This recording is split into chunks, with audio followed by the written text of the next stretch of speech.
क्या जॉन्डिस या पीलिया जो होता है वो आपकी लाइफ के लिए खतरनाक हो सकता है क्या? नमस्कार दोस्तों, मैं हूं doctor Vineet Gautam, GVL hospital Indore से लिवर स्पेशलिस्ट। तो क्या होता है, कई बार पीलिया होता है तो लोग उसको लाइटली ले लेते हैं। गाँव में तो अगर पीलिया होता है तो कई लोग झाड़ फूँक कराते रहते हैं। बट कई बार जो पीलिया होता है वो हमारी लाइफ के लिए डेंजरस भी होता है। जो झाड़ फूँक से ठीक होता है वो वाला पीलिया केवल 2 वायरस होते हैं, हेपेटाइटिस ए वायरस और ई वायरस। उनका पीलिया ही केवल जो होता है जो कि ठीक हो जाता है झाड़ फूँक से। इसके अलावा किसी भी कारण से अगर पीलिया हो रहा है तो डेफ़िनेटली वो लाइफ के लिए रिस्की हो सकता है। अब पीलिया चाहे हमारी किसी खून की बीमारी के कारण हो रहा हो जिसको हम हीमोलाइटिक एनीमिया बोलते हैं, या लिवर ख़राब होने के कारण हो जिसमें अपना लिवर सिरोसिस हो जाती है, एक्यूट लिवर फेलियर होता है, हेपेटाइटिस हो सकता है वायरस के कारण या अल्कोहल लेने के कारण, या फिर जो हमारी लिवर की नली है उसमें रुकावट कहीं पर हो जाए, चाहे स्टोन के कारण हो या कभी-कभी कैंसर के कारण हो।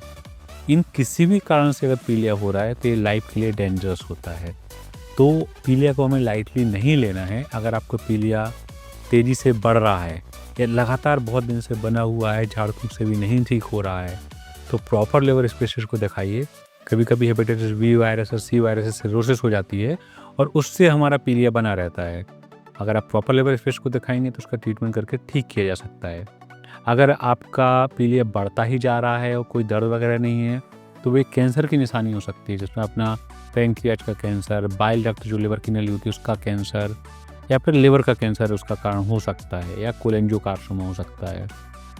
तो पीलिया अगर अपना लिवर फेलियर के कारण है या कैंसर के कारण है तो ये लाइफ के लिए रिस्की हो सकता है। इसलिए पीलिया या जॉन्डिस को हमें लाइटली नहीं लेना है।